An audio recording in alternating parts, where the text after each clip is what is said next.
Carnegie Hall in New York City, the home of the world's greatest musical events. Today's event is one in a series of New York Philharmonic Young People's Concerts under the musical direction of Leonard Bernstein.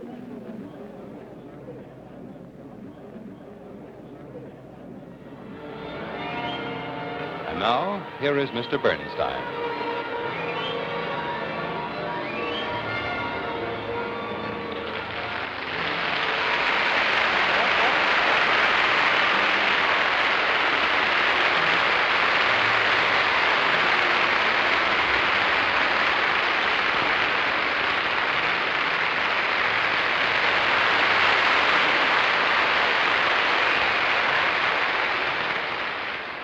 Hello again. It's been much too long, I think, since we've seen each other, and I've missed you. Today, we're going to talk about a part of music that's really exciting and really fun: orchestration. Now, this big word means a lot of different things to a lot of different people, and we're going to try and clear up what it really means. Mainly, it means how a composer goes about arranging his music for an orchestra to play, whether the orchestra has 7 men in it, or 17, or 70, or 107, which is what we have here on this stage. Now, to start things off, we're going to play you a piece by Rimsky-Korsakov, the Russian composer, who is looked up to by most people as the real master of orchestration, the composer who wrote the most famous book about orchestration, and the one that so many other composers have imitated ever since. Now listen to this last part of the Capriccio Espagnol by Rimsky-Korsakov, or the Spanish Caprice, and notice how brilliantly he makes the orchestra shine and how many different kinds of sounds he gets in 5 minutes of music, one after another, and how clear the music is, and most of all, how exciting the orchestration makes his music sound.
Now, everybody will admit that that's a pretty exciting piece of orchestration.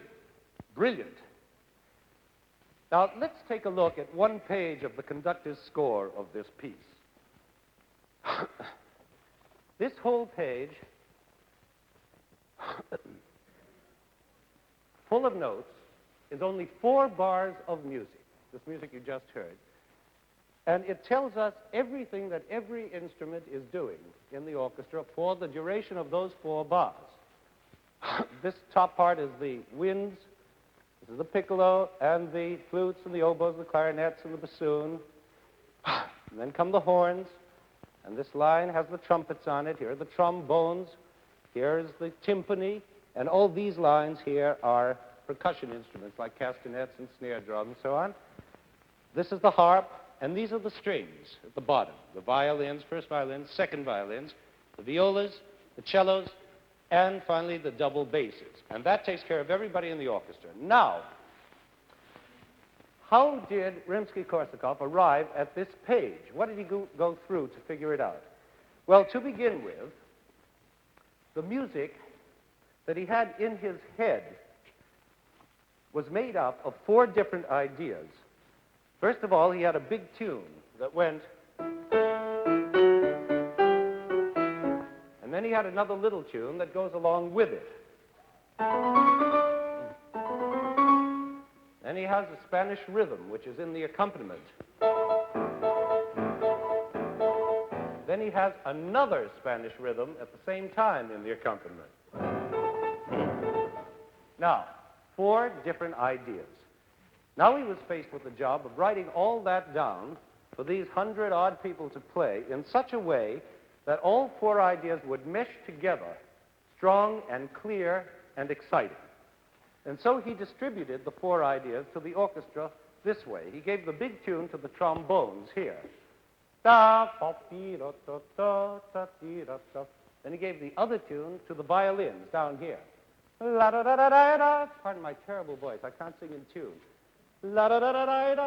Then he gave the first of those 2 Spanish rhythms, divided between the woodwinds and the horns. You see that? And then he divided the other Spanish rhythm between the timpani and the trumpets. And then that takes care of all 4 ideas. And it sounds this way after he put it all together.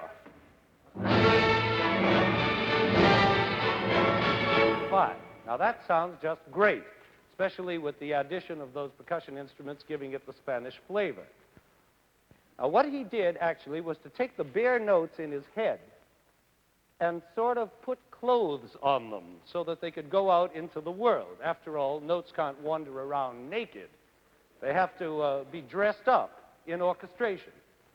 But good orchestration means not only clothes that you put music into, the way you wear a dress or a suit to keep yourself warm. It's got to be the right orchestration for that particular piece of music, like wearing the right suit or the right dress. Bad orchestration would be something like putting on a sweater to go swimming. It's just ridiculous. It's just wrong. Now, just for fun, let's listen to those same 4 bars again, orchestrated badly, just to see how wrong they can sound.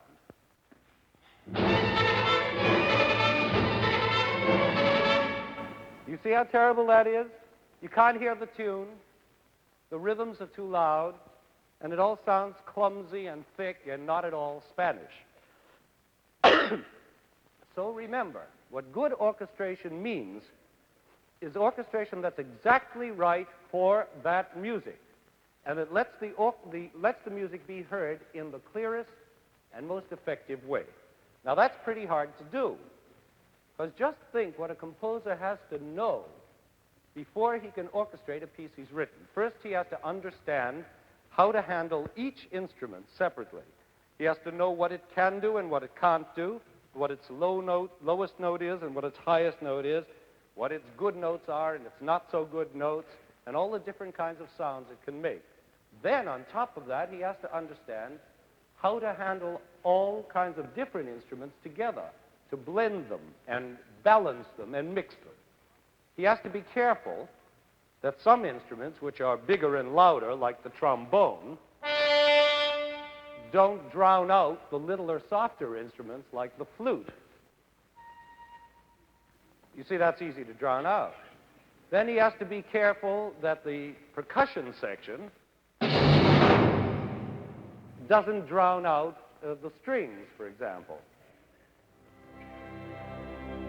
That would be very easy to drown out. Then he has to be careful about mixing the instruments so that they don't get all muddied up together and all kinds of problems like that. But the biggest problem he has is to choose, the problem of choice. Imagine yourself sitting down to orchestrate a piece you've written, and there are 107 instruments sitting there waiting for you to decide who should play when and what. You know how hard it is sometimes to decide something like, what would I rather have for Christmas, a pair of skates or a bicycle or whatever it is? Sometimes it takes you days or weeks to make up your mind. Well, imagine how hard it is for a composer to make up his mind and choose not between two things, like a pair of skates and a bicycle, but among all those instruments, to say nothing of the hundreds and millions of possible combinations of those instruments. For instance, I'm sure you all know the famous flute solo at the beginning of Debussy's Afternoon of a Faun. Do you know it? It goes like this.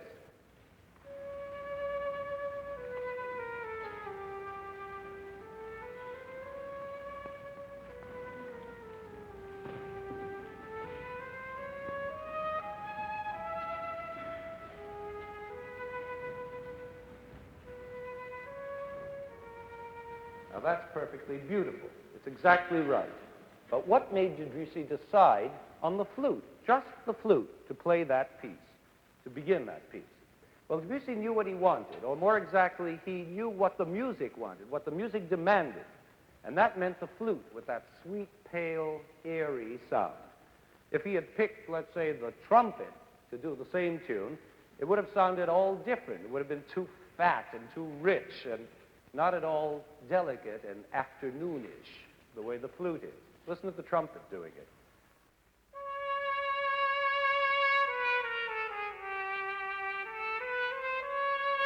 Not the same thing, is it?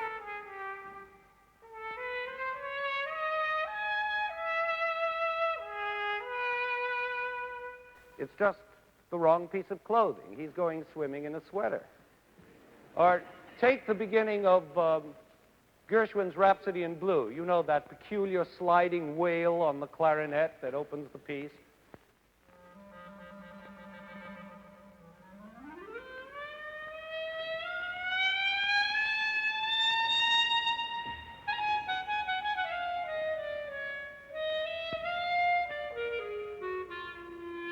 Now, imagine that tune played on, for example, a viola.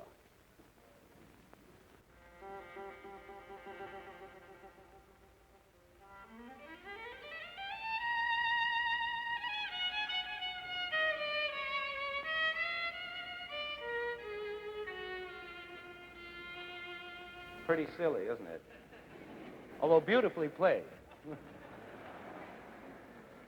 But the whole feeling of jazz has gone out the window. Or take a Bach Brandenburg concerto, like this one for strings.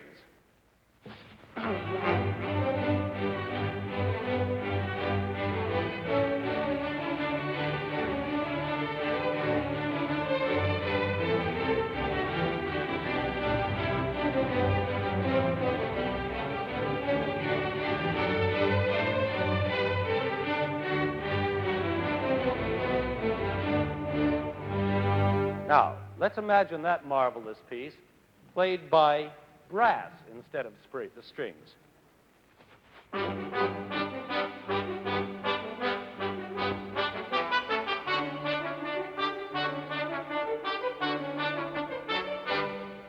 Well, that's not so bad either. But it's sure not what Bach meant by his music. So you see, it's an important part of a composer's job to choose his instruments, and to choose them right, because it's those instruments that have to carry his music to your ears.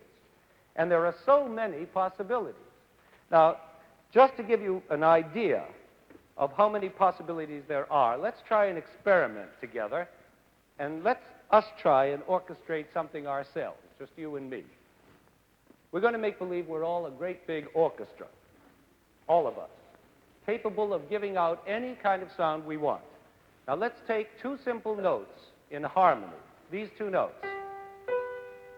And I want everybody downstairs to sing the bottom note, and everybody upstairs to sing the upper note. Bum. Now, let's sing the word glue to these notes. It's as good as any other word. All right? Glue. Let's hear the downstairs people first. Glue. Fine. Now the upstairs people. Glue. Wonderful. Now let's hear it all together. Wonderful. You're beginning to sound like an orchestra already. Now, we're going to orchestrate these two notes in different ways by making different sounds to the same notes. For instance, let's try to sound like an organ by simply saying very softly, ooh, on the notes instead of glue. We say, downstairs people, ooh, and upstairs people, ooh. Let's hear that softly. Even more softly. Now that's exactly like an organ. Up here, if you were standing here, you would believe you were hearing an organ. Now let's try another sound. Let's try it to sound more like strings singing softly. And to do this, let's not say anything. Let's just hum, not have any words at all. So downstairs people, upstairs people, okay? Softly. Sounds exactly like strings. Really, you're wonderful. Perfect strings. Now, let's try and sound like loud strings. And a good way to do that would be to buzz instead of hum. Get up, buzz, and upstairs, buzz. See if you can do it. Marvelous. Exactly right. Now I'll tell you what we're going to do. Since you're so good, let's try a couple of more. Let's see if we can imitate woodwinds by going tick, tick, tick, tick, tick, tick. Short and sharp, over and over. T-I-C-K, tick. Tick downstairs, tick upstairs, let's hear it. No, but you have to be with me, and you have to sing very short and sharp. Tick, tick, tick, tick, like that. Tick. Wonderful, that's exactly like woodwinds. And now let's try just one last one. How about being brass? Big, loud brass. Let's say, ta-ga-da! And the downstairs, ta-ga-da! Let's go. You weren't together. That's wonderful. Well, we could go on like this for a week, imitating the different sounds. But the point is, just to show you that there are so many ways those simple little two notes can sound. They can have so many different colors. That's really the word. Musical colors, of course, but really like real colors. Like when we sang the ooh sound, like an organ, to me, I immediately saw the color blue. Ooh, it seemed kind of bluish to me. And when we did the humming, it seemed darker and warmer, like a sort of deep red. And when we did da, I always see fiery orange for this brass sound. I don't know if you see colors when you hear music, but lots of people do. I know I always do. So with all these millions of colors to choose from, a composer really has a tough job. How does he go about it? Well, there are two ways to go about it. One is what we could call a family way. And that is by writing only for instruments that belong to the same family. This would mean writing for an orchestra only of strings, or an orchestra only of woodwinds, or something like that. Now, the other way is to mix up the instruments, putting members of different families together. And that would be more like the regular symphony orchestra you see here. The first way is more homey. It's like family relations getting together. And the other way is more like socializing, friends getting together from different families. Well, what do we mean when we say families?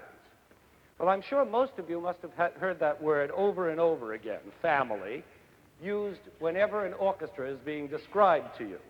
You're always hearing about, for example, the woodwind family with Mama clarinet and grandfather bassoon. You know that one. And little sister piccolo. And big sister flute. and Uncle English Horn, and Auntie Oboe, and all the rest of this family. Well, in spite of all that baby talk, it's still true that these woodwinds are a sort of family. They're alike because they're all played by blowing wind into them, and they're all, well, almost all, made of wood. So they're called woodwinds.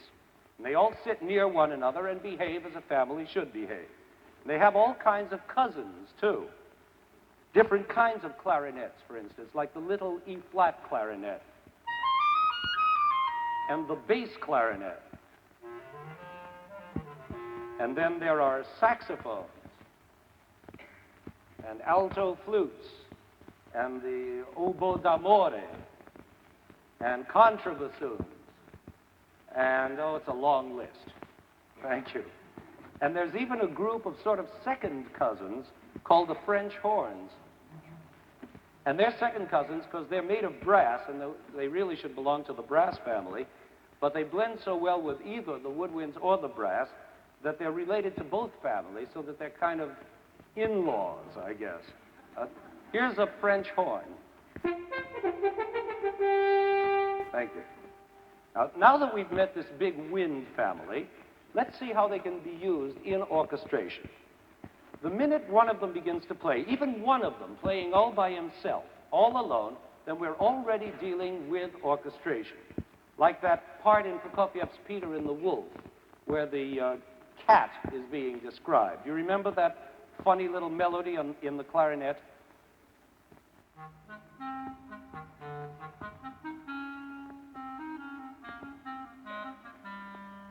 I'm sure you remember that tune. But that's already a piece of orchestration, we could say, because no other instrument in the whole woodwind section is so perfectly right for cat music. It's so velvety and dark and cat-like.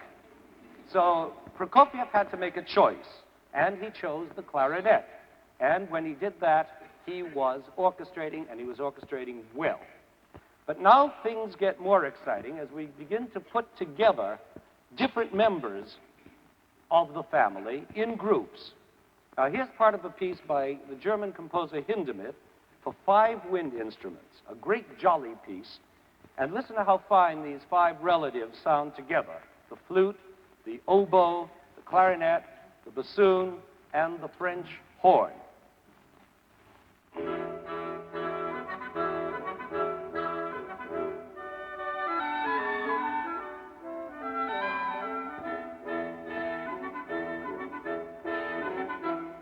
It really sounds like a family, doesn't it? They're all so alike, and they go with each other so naturally. And even though they all have different sounds or different colors, they're enough alike so that they blend. And now we go on to even a bigger family of winds. Here's a bit of a serenade by Mozart for 13 wind instruments. And listen to what a delicious sound they make.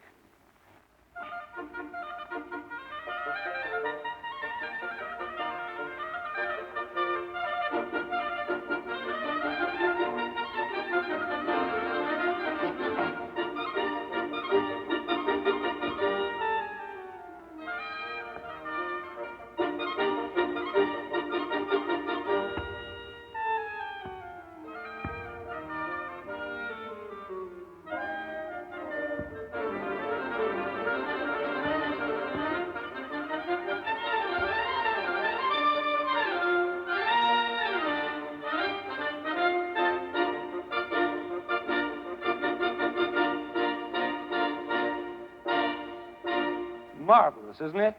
And this family now is getting so big that it's beginning to sound more like what we think of as an orchestra, not just a little chamber group. But it's still a family orchestra. They're all woodwinds in it.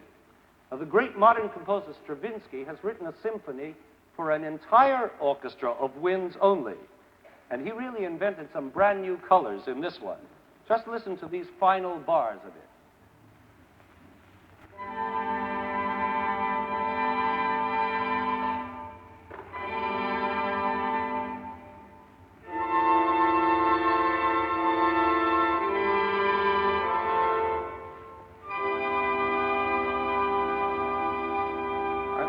wonderful, cool colors?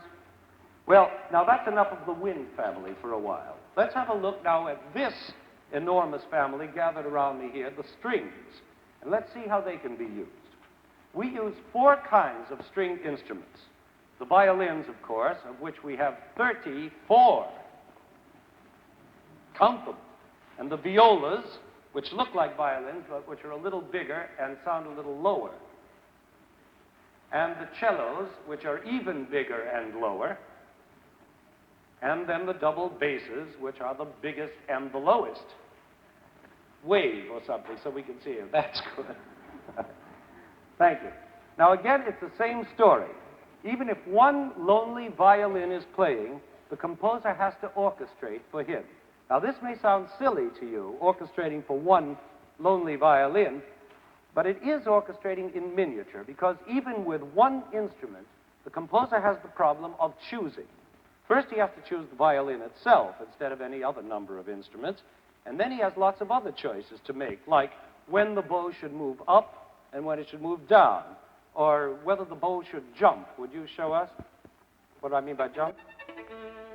Do that again, please. Fine. Or whether the bow should go smoothly,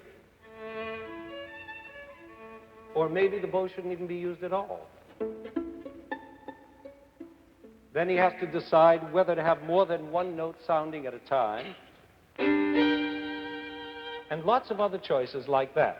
Now, these choices may sound to you like small potatoes, but they're all terribly important to orchestration. For instance, if a violinist plays America the Beautiful on the D string, it would sound like this.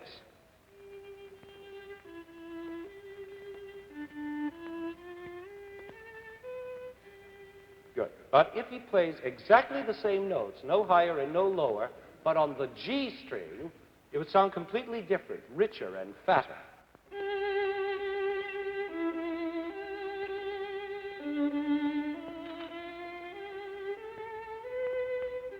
Fine, thanks. So you see, there's another important decision to be made. Now let's get some of these string cousins together in a group into a string quartet. 2 violins, a viola, and a cello. Now listen to how Beethoven actually orchestrates this quartet, making it so full of different colors by using devices like pizzicato, which means plucking the string with the finger, and ponticello, that's a hard word, which means bowing the string, but way up near what's called the bridge. Now listen to this.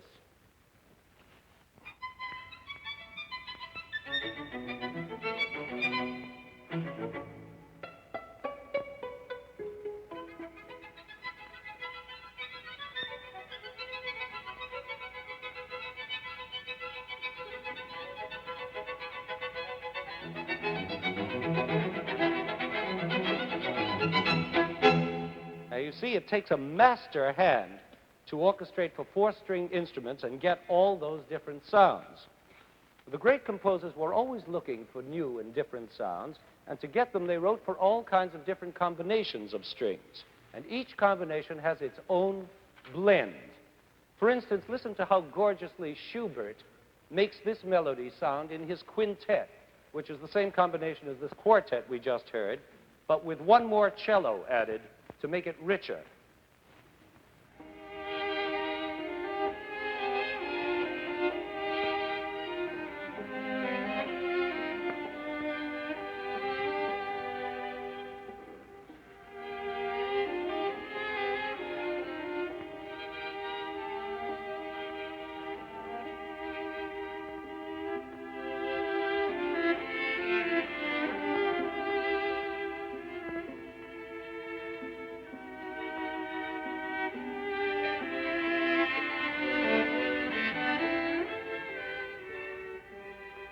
One of the most beautiful melodies ever written. And how it sounds on that cello. I think it's maybe my favorite melody in the world. Well, we've heard a quartet and a quintet, and there are also sextets, like one by Schoenberg, and there are octets by Mendelssohn and others. And so it grows until finally we get to the full string orchestra, all the strings you see here on the stage. And it's absolutely amazing the variety of sounds you can get from an orchestra that has only strings in it. Listen to this sound that the British composer Vaughan Williams gets by dividing the string orchestra into two half orchestras. And notice how the two groups sneak in and out of each other and change colors like a chameleon.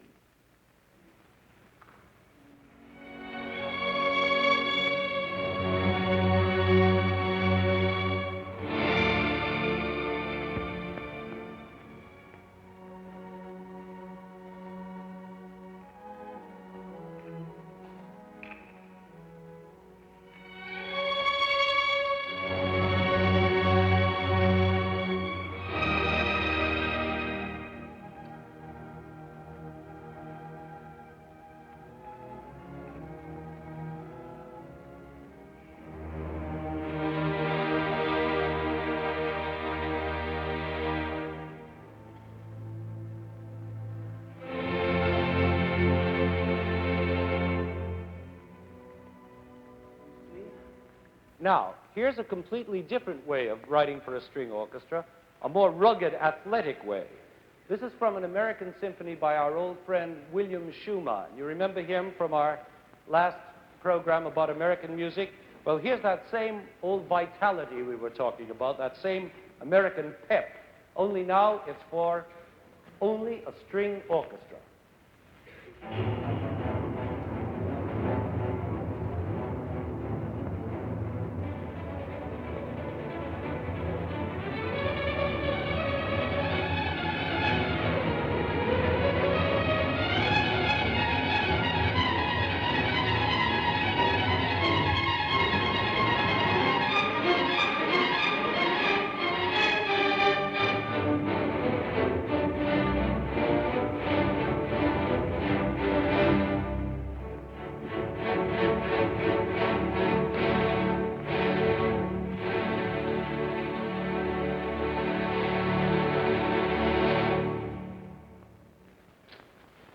Now, where were we?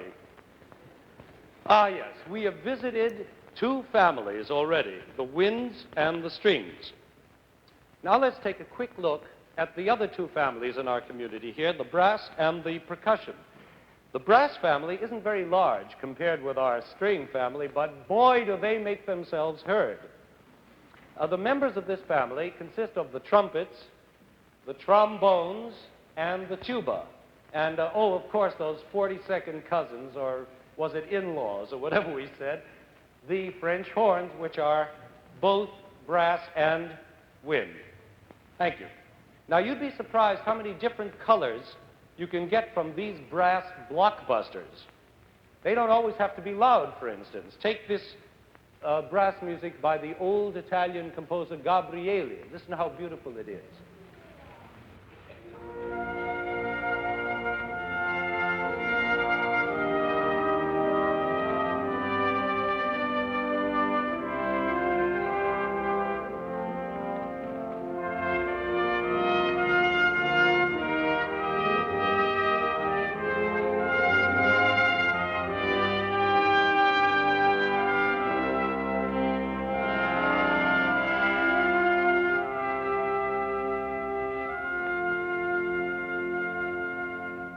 Pretty beautiful, isn't it? Of course, the brass can also make a more familiar sound. Thank you, gentlemen. We know that one. Now, just relax while we visit the percussion family next door, and this is really a big family. It would take a week to name all the percussion instruments, but that's only because almost anything can be a percussion instrument. A frying pan, or a baseball bat, or a steam whistle, or a cowbell, or anything that makes noise. Now, the head of this family is, of course, the timpani. And he is surrounded on all sides by all kinds of other drums and bells and clickers and tinklers and other noisemakers. But they're all a family, and there are pieces that are orchestrated and written just for them, like this canon, which was written by our very own timpanist, Mr. Goodman.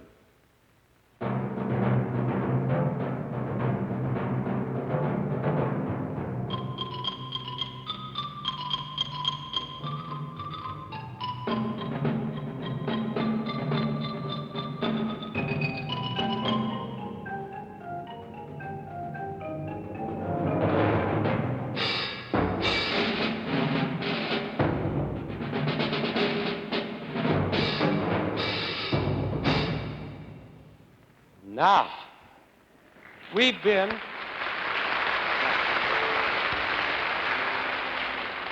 We have now been introduced to all the four families.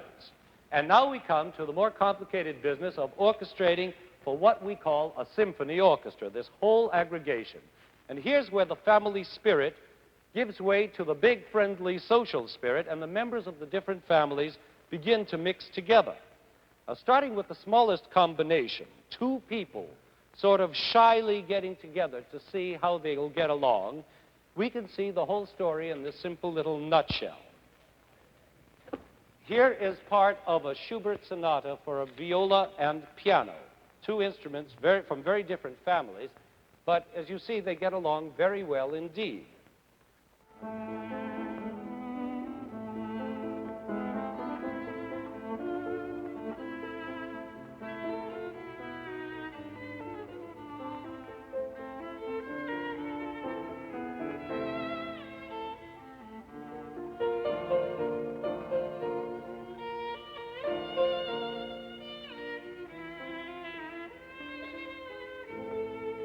You see, now we can begin to enjoy the blend of a mixture.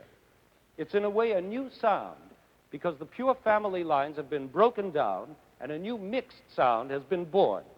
Now let's enlarge this new social spirit to include 7 people and listen to a little bit of Ravel's Introduction in Allegro for a mixture of harp, flute, clarinet, and string quartet. That's a real mixed-up mixture.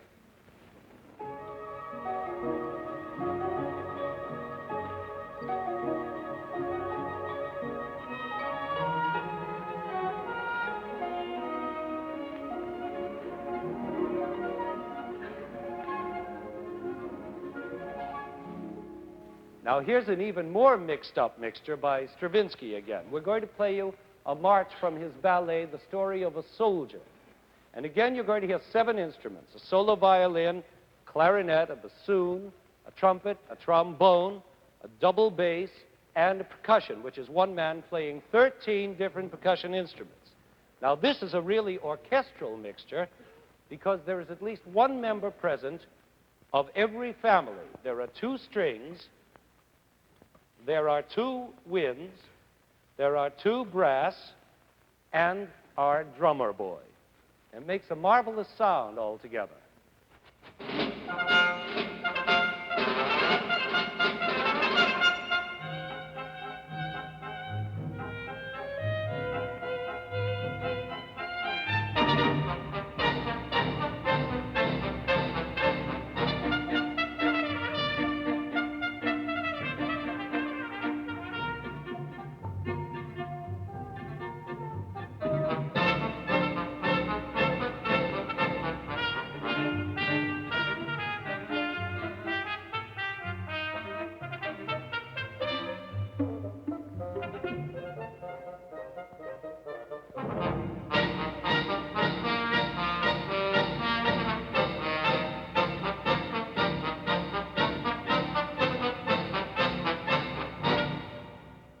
That's fine.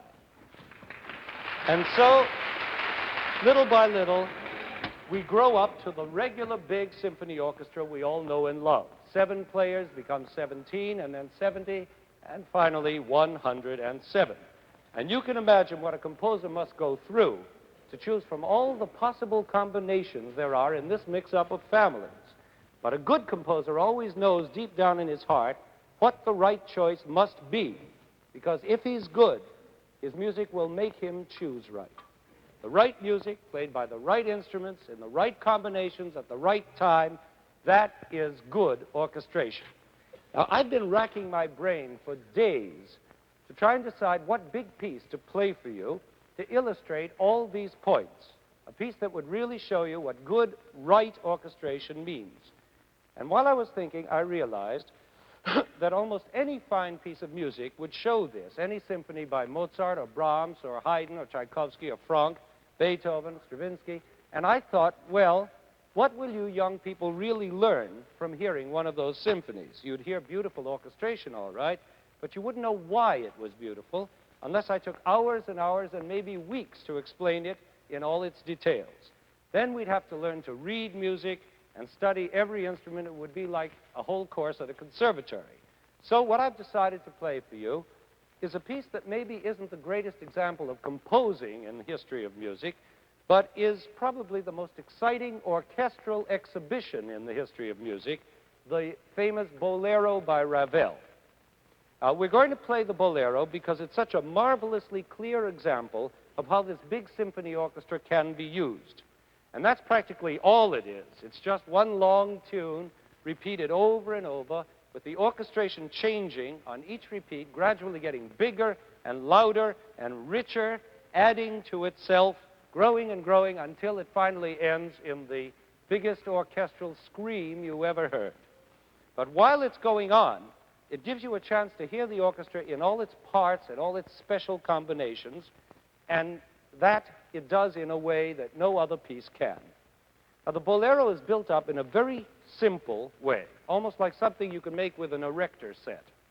First of all, there is a Bolero dance rhythm that goes on and on, never changing, in the snare drum.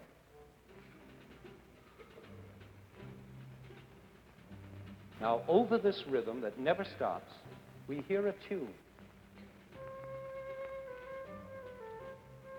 A long, smooth, snaky melody, sort of Arabic, like very high-class hoochie-coochie music.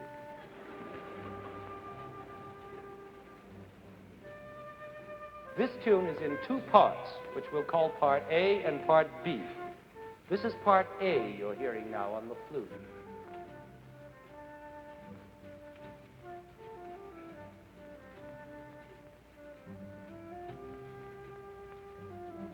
Then Part A again, a little richer and fuller, by the clarinet.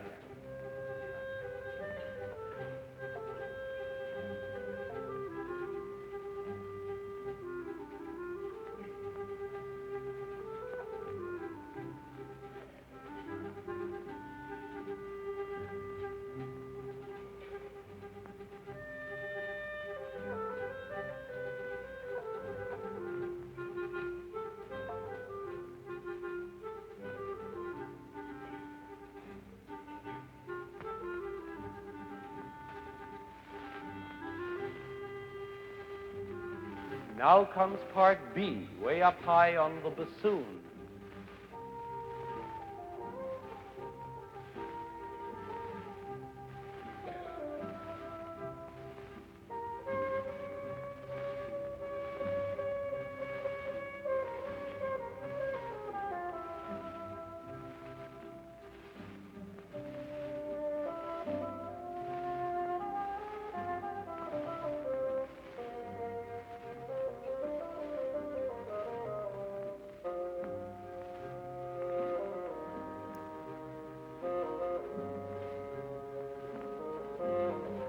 Now Part B gets repeated on the little E-flat clarinet.